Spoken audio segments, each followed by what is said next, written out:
Title: The Last Train Beyond Midnight Intro. Hey guys, tonight I'm going to tell you a terrifying story. The story of the last train. A journey that begins in silence and ends in screams. So sit back, turn off the lights, and listen closely. Because once you hear this story, you'll never ride a late-night train the same way again. Scene 1. The empty platform. It was past midnight. The air was heavy, filled with the smell of rain. The city had gone quiet, every shop shuttered, every street empty. But the old station still stood, its clock frozen at 12:30 a.m. Daniel walked in, his footsteps echoing unnaturally loud against the cracked tiles. There were no guards, no announcements, only silence. Then he saw it. On track 3, a single train waiting. Its windows glowed faintly yellow, like tired eyes that hadn't blinked for years. Above the door, a broken sign flickered. Last departure, 12:40 a.m. Daniel frowned. He hadn't planned on catching this train, but something inside him whispered, "Take it." And before he could think twice, he stepped onto the platform. The air grew colder. The train exhaled a hiss of steam, as if it had been waiting just for him. Scene 2. Inside the train. The moment Daniel entered, the doors slammed shut behind him, not with a normal hiss, but with the metallic clank of a coffin lid closing. The corridor stretched into shadows. Dim lights buzzed overhead, flickering every few seconds. The air smelled of rust, and something else, something rotten. "Hello," Daniel called out. His voice echoed back, but no reply came. The train jolted forward, moving faster than he expected. No conductor, no driver, no other passengers in sight, just Daniel and the hum of the engine, or so he thought. Scene 3, the first passengers. As he walked down the aisle, Daniel's eyes adjusted to the gloom, and then he saw them. Figures, sitting perfectly still, faces pale, eyes wide open, not blinking, not breathing. They stared forward like mannequins.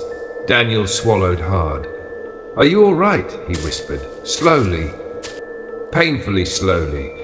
One figure turned its head, its neck cracked like dry wood.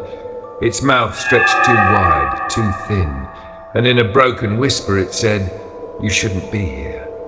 Daniel stumbled back. His heart pounded like a drum, but the train didn't slow down. It was only beginning. Scene 4, the endless carriage.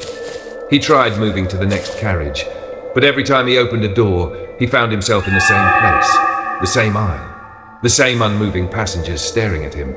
It was a loop, a nightmare without end. Outside the window, the world had vanished. No streets, no lights, only tunnels, endless black tunnels. And in those tunnels, Daniel thought he saw something. Hands, dozens of hands, scratching at the glass, reaching, clawing. A voice hissed in his ear, though no one sat near him. "They want you too." Scene 5. The whispering shadows. The lights flickered again. When they came back, the passengers had moved. Some were closer, some had changed seats, and now their heads turned to follow Daniel as he walked. Their lips moved soundlessly, whispering things he couldn't understand. But when he covered his ears, the whispers grew louder. They weren't in the air, they were inside his head. Daniel screamed, "Stop it!" The train groaned. Metal screeched.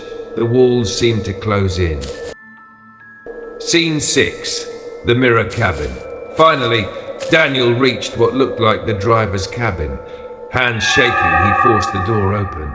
But there was no driver, no controls, only a cracked mirror. Daniel froze, because in that mirror he didn't see his reflection. He saw himself, but not standing. He saw himself sitting among the lifeless passengers, mouth open, eyes wide, just another doll. And behind that reflection, a dark figure stood. It leaned close to the glass and whispered, "Next stop, forever." Scene 7. The descent. The train sped faster. Outside, the tunnels turned red. Flames danced across the windows. Screams echoed from nowhere and everywhere. Daniel tried to pry the doors open, but they wouldn't budge. The passengers began to rise. Slowly, jerky movements like puppets on broken strings. They shuffled toward him, whispering in unison, "Stay with us, stay with us, stay with us." Their faces melted, skin sliding off bone, leaving empty sockets and toothless grins. Daniel backed into a corner. "No! Get away from me!" The train roared, sparks flying. It was no longer on tracks, it was falling, descending into a tunnel of fire. Scene 8, the last scream. Cold hands grabbed Daniel's shoulders. Rotting fingers clawed at his skin. He tried to scream. The whispers drowned him out. The last thing he saw was the cracked mirror in the driver's cabin. And in that mirror, his seat was empty no more. Daniel sat there, lifeless, eyes wide, staring forward like the others. The train screeched and vanished into darkness. Ending book. They say, even today, if you take the last train past midnight, you might never reach your destination. You might become just another passenger, staring forever into the dark. So remember this, if you ever see a train waiting for you late at night, with no one around, don't get on. And if you enjoyed this story, don't forget to like, subscribe, and click the bell icon, because the next story might be even closer than you think.